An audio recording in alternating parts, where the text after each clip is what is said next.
Halo guys, assalamualaikum warahmatullahi wabarakatuh. Saya Ristiana Wispratiwi, mahasiswi STI Pemberi Jateng Semarang. Pada video saya akan membahas soal terkait dengan UAS. Yang pertama, PT Cerutu di Kudus, Jawa Tengah sedang mempertimbangkan peluncuran dua jenis rokok, yaitu kretek dan sigaret. Perusahaan dapat meluncurkan kedua produk, hanya salah satu atau tidak jadi memproduksi keduanya. Keberhasilan peluncuran kedua produk tergantung pada kondisi perekonomian dan reaksi konsumen rokok di Jawa Tengah. Reaksi konsumen dapat dikelompokkan menjadi tiga bagian, yaitu memuaskan atau A dengan peluang 0,3, cukup memuaskan atau B dengan peluang 0,5, dan tidak memuaskan C dengan peluang 0,20. Prediksi perusahaan dalam jutaan berdasarkan pada tiga kondisi adalah sebagai berikut. Yang pertama, hitunglah nilai EV dari setiap keputusan mana yang terbaik. Hitunglah nilai EV dengan informasi yang sempurna serta berapa nilai informasinya. Oke, langsung saja seperti biasa kita ke SPSS, kemudian kita klik analyze.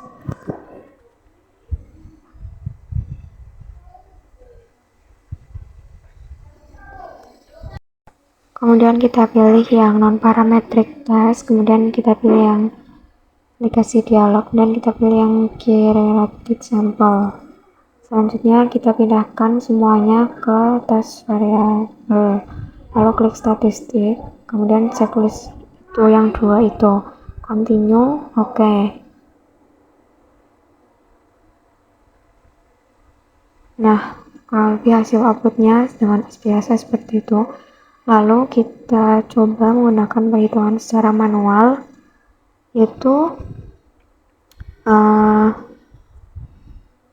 EV dengan keputusan tidak terjadi produksi itu 0, kemudian seterusnya sampai dengan memproduksi kretek dan sigaret itu 195,5. Jadi kemungkinan perusahaan harus memproduksi kretek dan sigaret karena EV-nya itu lebih besar. Setelah itu kita beralih ke soal yang kedua. Berikut adalah hasil investasi per tahun. Anda dapat memilih tiga dari investasi, yaitu deposito, reksadana, atau investasi emas. Setiap investasi akan dipengaruhi oleh kondisi perekonomian. Apakah perekonomian dalam krisis normal atau boom?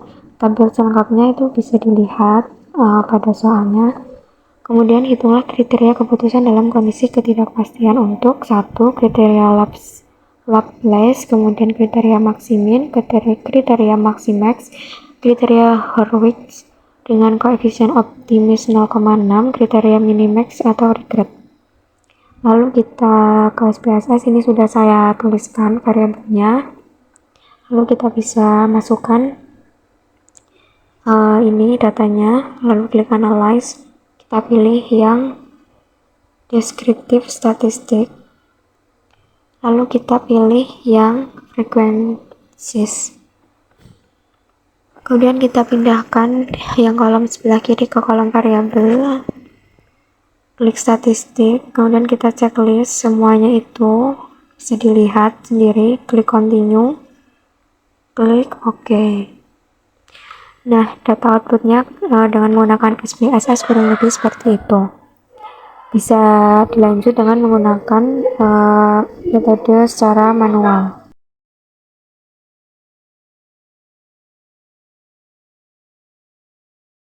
Oke, yang pertama itu kriteria Laplace, jadi diperoleh F-nya yaitu untuk deposito 26%, untuk Maximin 28%, untuk reksadana 18%.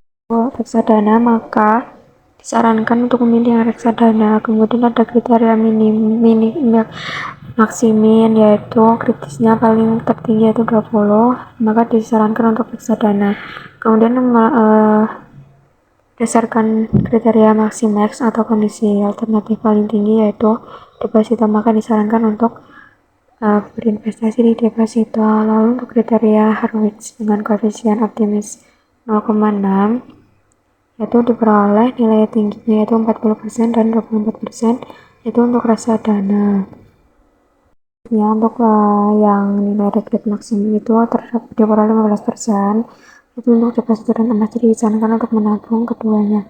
Oke, sekian dari saya. Wassalamualaikum warahmatullahi wabarakatuh.